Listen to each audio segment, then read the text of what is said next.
So, Mr. Secretary General, thank you for accepting this interview today on this historic day. In 2008, you were in Bucharest when Macedonia did not get the invitation it hoped it would get. You are today the Secretary General. You are the one heading NATO when the country finally starts its process, its membership process. How do you feel, first of all, about I feel that this is really an historic day, and this is a proud moment for, first of all, the future Republic of North Macedonia, but also for all NATO allies and all those who have contributed to this process, and not least Prime Minister Zoran Zaev and Prime Minister Alexis Tsipras, who have showed such strong leadership and courage making this possible. Then I also have a very personal relationship, because I was there in 2008 when we all thought that what we then called the former Yugoslav Republic of Macedonia was going to become a member, but then because of name issue that was not possible. But I also had my childhood in former Yugoslavia as a child, and I remember we visited Skopje in the 1960s, also after the earthquake. So I have a kind of personal relationship to the country, to the region, and therefore it's great to be Secretary General of NATO the day we actually are able to sign the accession protocol and welcome the future Republic of North Macedonia as a member. When will you start calling it North Macedonia?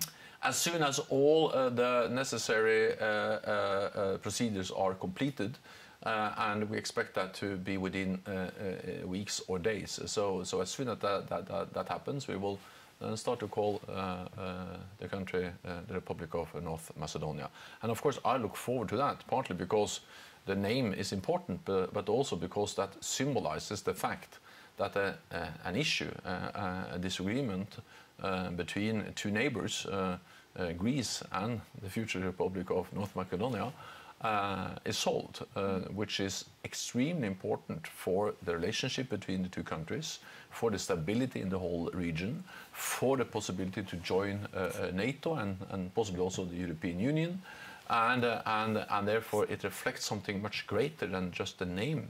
It reflects a willingness to work together. That's important for the peace, for the stability, but also for economic prosperity. We have seen in Montenegro, the last country that joined NATO, after they joined, investments from NATO allies have doubled. So this is about peace, prosperity, but also economic development. Can you explain as simply as possible what are the next steps until full-fledged membership for the country? So what will happen now for the country? What will happen now is that from today on, the government in Skopje, the ministers, will be invited to NATO meetings. So starting next week, the defense minister, Radmila Sakarinska, will be at the NATO defense ministerial meeting. She will be at the table, sitting together with all the other ministers. She can take part in the discussions, and I really look forward to welcoming Radmila to our meeting. Then the foreign minister will be at the foreign ministerial meeting, and also the ambassador will participate in the weekly meetings here in Brussels. And then at the end of the year, Prime Minister Zoran Zaev will participate in the NATO summit or the NATO leaders meeting in London. So you will participate as an invitee in NATO meetings at all levels. Then the next step is that after we have signed the protocol, which happened today by all allies, supported by, of course, all governments, this protocol has to be ratified in all the allied countries, in the 29 allied countries. As soon as that happens, the future Republic of North Macedonia will become a full member of the alliance. I cannot tell you exactly when, because that depends on the process in the different national assemblies, the different parliaments. But last time, when Montenegro joined, this process took 1 year. As an invitee, it does not have the right to vote. It does not have the right to take part to the decisions. Is that right? What does it mean to be an invitee? It means that you take part in the discussions, that you take part in shaping the decisions, that you are informed, that you can express your view, But of course, formally you cannot vote. But the reality is that we are very seldom voting in NATO. So what we always seek is, of course, consensus, and NATO is built on consensus. So of course there is a difference, but in reality you will be integrated into NATO decision-making processes, participating. You will get access to information, to the meetings.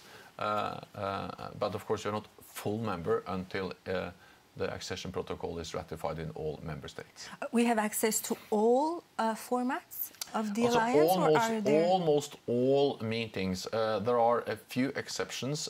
For instance, the nuclear planning group is one example of the kind of meetings where only full members can participate. But for instance, we have several times a week, we have what we call meetings of the North Atlantic Council with the ambassadors. You will be there. At all our ministerial meetings, we have regular ministerial meetings with defense ministers, with foreign ministers, you will be there. And when we have summits, the Prime Minister will be there. So you will participate in almost all meetings with a very few exceptions. And of course I have to ask as a last question, there are still reforms to be done. The reform process is not over. What are the outstanding issues for the country?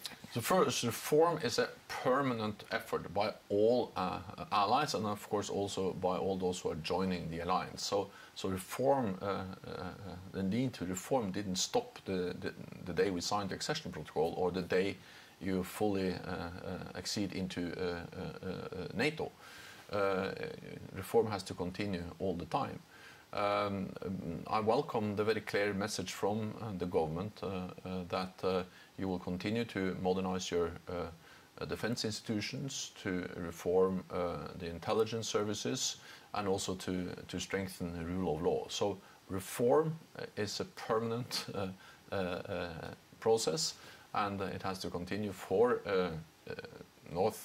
future Republic of North Macedonia, but also, of course, for all NATO allies. Do you expect problems with Russia by the ratification? No, I don't expect real problems. So they have clearly stated that they don't like this, but at the same time, the future Republic of North Macedonia is a sovereign, independent country. And we should respect decisions by sovereign, independent countries through democratic processes. There are disagreements. It was actually disagreements in my own country when Norway joined NATO in 1949.